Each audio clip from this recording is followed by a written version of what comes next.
What is currently happening, programs? Welcome to the Grid VR, where I'll be bringing you this week's news in virtual reality. It's Sunday the 10th of May 2020, and all I can say this week is, here, pull my finger.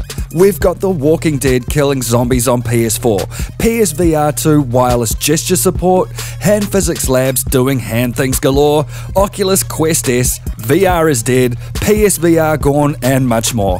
Today, I'm going to cover off the main events to keep you in the loop. So stay locked, enjoy, and welcome to the Grid VR.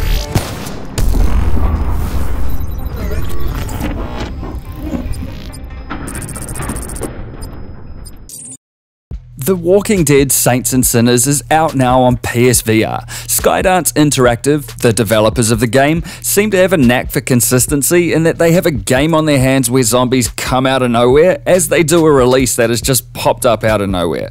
Not only that, but the Walking Dead Saints and Sinners PC VR game, which I covered in this episode of the Grid VR, was surprisingly excellent, as is this PSVR port. The obvious sacrifices have been made in terms of visual quality, but it plays very well, and it's clear that thought and effort has been put in to make this game work on a less processing power endowed platform like PSVR. The game takes place in the flooded ruins of New Orleans and lets you make the choices that impact how the game plays out.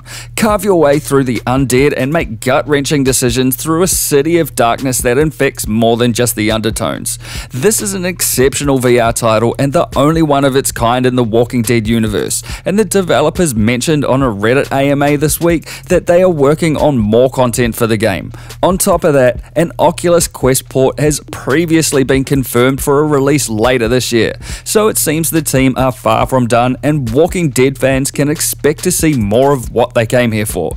The Walking Dead Saints and Sinners is out now on the PSVR store for $40 US, and you can find a link in the description of this video which will get you started down that dark path. A white paper from Sony's R&D team has appeared online along with a video that shows the team has been working on VR controllers with finger tracking.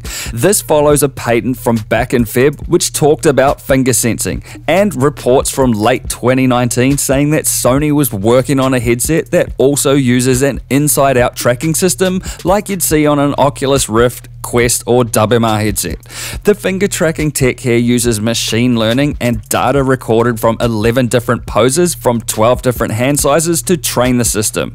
No external vision sensor is used, which means the PS camera is on the way out, and tracking similar to Oculus Quest and Rift S is on the way in. So if you think about it, what Sony are working on is essentially their own version of the index controllers. The difference here being that these fully track the positions of fingers in space, where index controllers estimate curl. And while what you see in the video is absolutely no indication of what the final controllers will look like, as this is an early prototype, Sony aren't reinventing the wheel here, just tweaking it. So this could mean a faster turnaround time. And while hand tracking is great for social interactions like waving to people and tell them what you really think of that trick shot attempt that just cost your team the round, my only concern here is that this video doesn't show buttons or thumbsticks. However, the paper back in Feb does say that this tech is complementary and more traditional methods of input are still needed, so that's good. Sony have long innovated new tech that has the ability to change the gaming landscape for the better. Remember the story of the Nintendo PlayStation? And with Microsoft leaving the VR console field way open, and the fact that finger tracking and wireless headsets are already a thing and getting better by the day, and the pixel pushing power the PS5 is going to have, I can totally see a wireless PSVR 2 with finger tracking, and when you think about it, that's not even a stretch. Whatever the go here, there are links in the description below if you want to read further and make up your own mind. Then I'll see you in the comments below and let's discuss. Keeping on the theme of hand tracking, Hand Physics Labs is a hand and physics VR playground for the Oculus Quest from HoloNautic, built using the Oculus hand tracking SDK, and is equal parts interesting as it is quirky, fun and interactive. Quest hand tracking is a great feature despite the slight delay when compared to something more responsive like the Leap Motion system, which I covered in this episode of the Grid VR. And while it is no replacement for button inputs for gaming, it's not really built for that. It is, however, great for doing cool shit like playing with telekinesis and force fields, gesturing in social situations, typing on virtual keyboards, building blocks, casting spells, and using tools in something like the woodworking app I covered in last week's episode of the Grid VR, though neither of those last two feature hand tracking, which is kind of a bit of a shame. Hand Physics Lab is a free download on itch.io, or you can donate to the devs for their time, and all you have to do is load it up using SideQuest and follow the instructions there to enable hand tracking on your Oculus Quest. And while this segment is clearly set for the obvious puns like "I've got to hand it to the devs" or "this is very handy to have," this app commands a greater amount of respect than such low-level pun comedy, as the devs really have done a great job implementing hand tracking, making this a great hand job. And briefly, Mark Gurman has published an article on Bloomberg stating that Oculus is working on multiple versions of a new Oculus Quest, all under the codename Delmar. And according to a tweet from Mark, the strongest contender for a new consumer Oculus Quest, or Oculus Quest S if you will, is reportedly 15% smaller than what we have now, is noticeably lighter with less fabric, has a 90 to 120 Hz refresh rate versus the current 72 Hz, new straps, and redesigned controllers which would be backwards compatible with the current Quest and Rift S, though the headset is facing COVID-19 related delays, which means a consumer release date will fall between late 2020 to next year.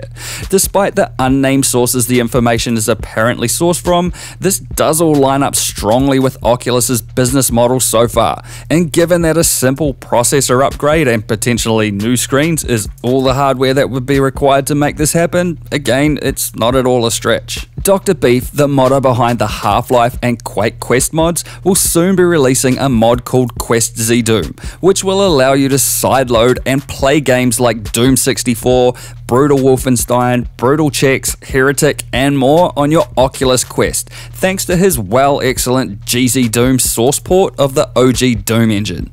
Quest Z Doom will support 6 degrees of freedom movement, smooth and teleport locomotion, various movement speeds, high-res texture packs, and a launcher that lets you mix and select various mods with ease. Quest Z Doom will feature Meat Grinder, a mod that includes the graphic carnage of Brutal Doom but in a better and more optimized fashion. And with 5 sets of VR weapons at your disposal, you can dispose of more demons at a greater pace. This mod is expected to be out in the next couple of weeks. In the meantime, you can play Doom, Brutal Doom, Heretic, and Hexen on a PC VR headset right now to get a taste of what you're in for. It's insanely good and super easy to set up, and you can tap the link on screen now or check the links in the description below for a video that'll show you how to step into that particular hellhole. Speaking of sideloading, the dev behind SideQuest, which lets you load non-curated Oculus Store games onto the Quest, such as Quest Z Doom that I just covered, has made the move to remove the open source nature of SideQuest in a bid to prevent piracy. And honestly, I think it's a smart move to make. Piracy takes money out of the pockets of devs, which is bad for the growth of VR where it is currently positioned. And despite the introduction of SafeSide to prevent piracy, users were still creating forks of the original code that allowed for pirated content to run. So, not surprisingly, the only people bitching about this are pirates who never contributed any code to the project anyway. With SideQuest continuing in private repositories and now listing WebXR apps as regular apps and games, and with games like Pavlov's Shack, Crisis VRigade, and Virtual Desktop all surpassing 100,000 downloads each, the future looks good for the symbiosis of the Oculus Quest headset and the SideQuest software. Over to native games, Carbon Studios is releasing the Wizards Dark Times, a follow-up to the original gesture-based VR spellcaster. Summon powerful spells using controller gestures and conjure symbolic shields to protect or various weapons to inflict, and face off against new enemies in new breathtaking environments, this time in more of a campaign-based format versus the traditional arena-style scenario.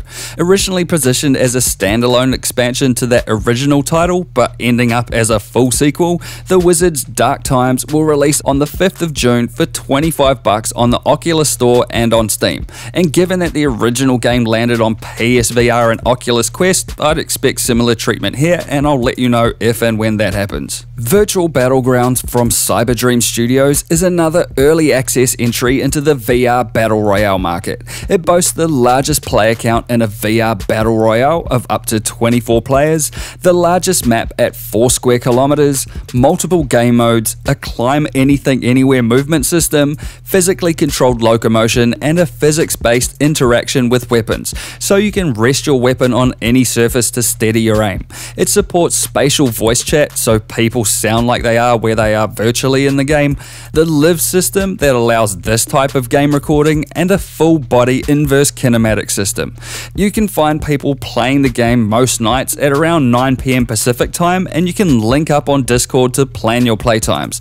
This one has actually been out since mid-April, but I thought it worth a mention here, and all the links are in the description below. Frustrain is an interactive visual escape the room novel in a grotesque black and white train from a program called SPXYZ that is in development for the Oculus Quest headset and eventually PC VR. Not a lot to go on, though it is a first-person puzzle-based thriller set on a nighttime train ride, which immediately screams Murder on the Orient Express.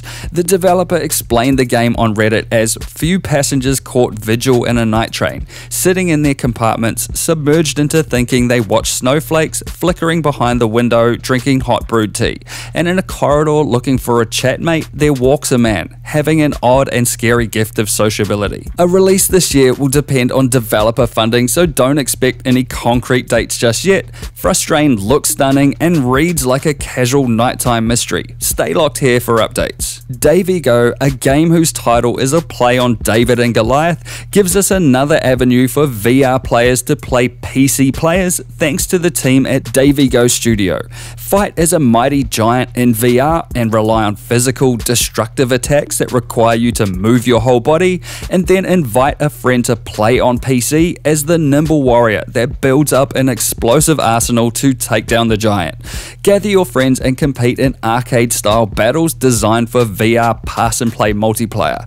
Compatible with all major PC VR platforms, including Rift, Vive, WMR, and Valve's Index, the game has launched into public alpha, and you can get your game key from Discord, which I've linked in the description below. Also, GORN, the insanely fun physics-driven gladiator combat sandbox, now has a confirmed PSVR release date of May the 19th. Developed by Free Lives, the PSVR release comes thanks to additional support from Devolver Digital and 24-bit games, and this will most certainly be a must-have PSVR release. Finland's annual May Day celebration was cancelled due to COVID-19, so a virtual reality company called Zoan recreated a virtual version of every building in Helsinki and held a concert and a speech by the mayor, and 700,000 people attended, which is more than 10% of the population.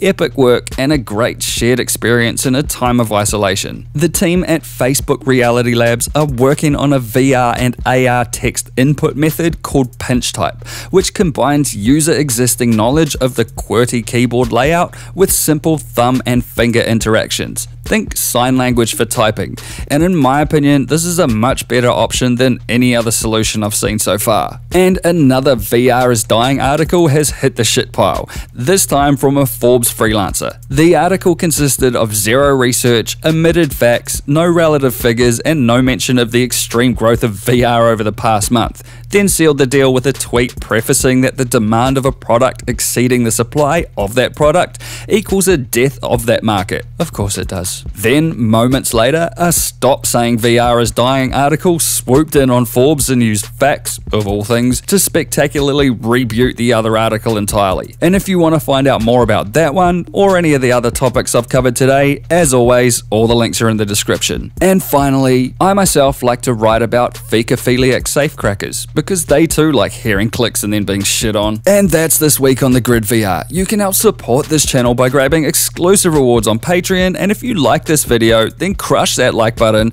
have your say in the comments below, and hit the XO logo to subscribe if you wanna. I'll see you in the next one. Peace!